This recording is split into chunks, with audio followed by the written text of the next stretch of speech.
Жақсы әйел күйеуін төрге сүйрейді, жаман әйел күйеуін көрге сүйрейді деген сөз текке айтылмаған. Мен куә болған мына бір оқиға соның нақты дәлелі.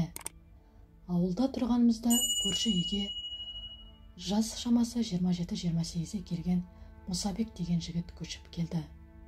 Отбасында әйелі мен мектеп жасына жете қоймаған 2 қызы және анасы бар еді. Келесі жылы көктемде Мұсабектің әйелі өз-өзіне от қойып өртеніп өлді. Кейін білдік, келіншек көктем күз мезгілінде көтеріліп ауырады екен. Әйелінің жылын берген соң көп ұзамай Мұсабек тағы да үйленді. Алған әйелі 20-21 жасар, қолында кішкентай қызы бар, әдеміше ақсары келіншек еді. Айналасы 3-4 жылда Мұсабектің екінші әйелі Айтолқын Мұсабекке 2 ұл, 1 қыз туып берді. Кіші қызы жасына толмай Айтолқын мал фермасына сауыншы болып жұмысқа тұрады.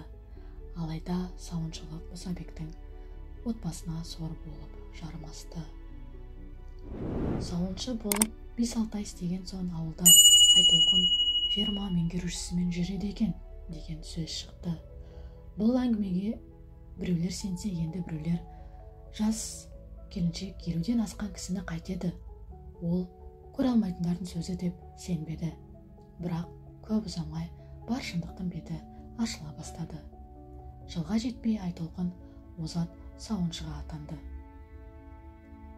Озат сауыншы ретінде ферма меңгерушісімен жиі облыс орталығына жиналысқа баратынды шығарды. Тіпті кейде облыс орталығында түнеп қалып та жүрді. Сауыншылық жайына қалып бірде ауданға, бірде облысқа жиналысқа кетіп бара жатырмын деп ферма меңгерушісін машинасынан түспейтін. Мұсабек Айтолқынды талай соққыға да жыққан, бірақ Айтолқын жеңіл жүрісін қоймады. Сөйтіп жүргенде Мұсабектің анасы қайтыс болды. Бұдан кейін Айтолқын ашықтан ашық жүруге көшті. Енесінің жетісі өтісімен Айтолқын жорыға бастады. Күндіз күйеуі жұмыста жүргенде еркектерді үйіне ертіп келетінді шығарды.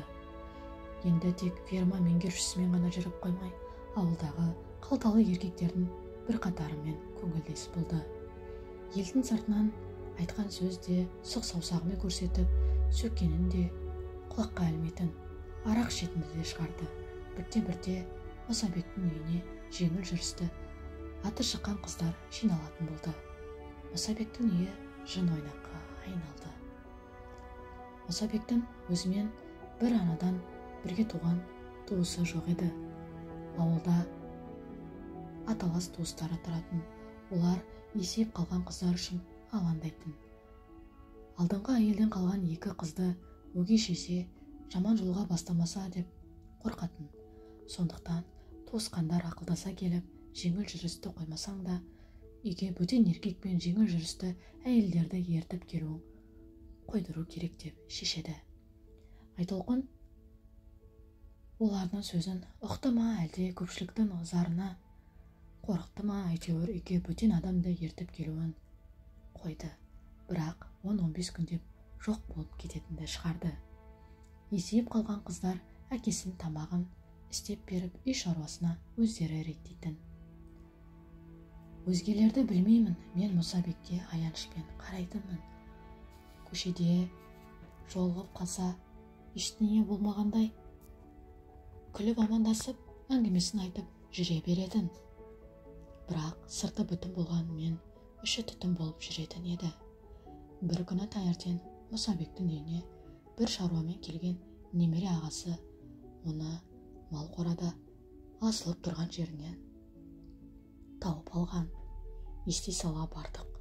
Ағасын айтуына қарағанда түнде асылып қалған болу керек, денесі мұздап қалған.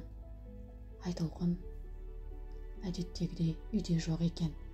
Оның үйге келмегеніне 1 аптадай уақыт болған. Жан-жаққа хабар жіберіп, іздеп жүріп Айтолқынды тауып әкелді. Күйеуінің қайтыс болғанын шынымен қайғырды ма, әйтеуір Айтолқын 1 жыл үйінен шықпай үйде отырды.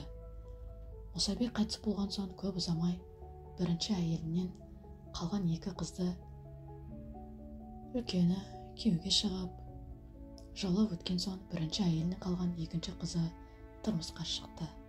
Кейін білдік, немере жеңгелері біреулерімен таныстырып, қашырып жіберген екен қыздарды. Мұсабектің жылы өткен соң 2-3 айдан кейін Айтолқын бұрынғы жүрісін қайта бастады. Ендігі жалғыз емес, 17-18-ге келген, өзімен ертіп келген қызын қасына ертіп, түн болса, көршінің үйіне түрлі машиналармен кететін болды. Бұл оқиға 90 жылдарды совхозда тарап, ауыл адамдарының көбі жан-жаққа көшті. Біз де ол ауылдандан көшіп кеттік. Кейін бір барғанымда Мұсабектің Айтолқыннан туған ұлын біреулер өлтіріп кетті деп естідім. Бәлкім оған да Айтолқынның кесірі тиді ме екен. Авторы Есенкелді, Қарағанды облысы.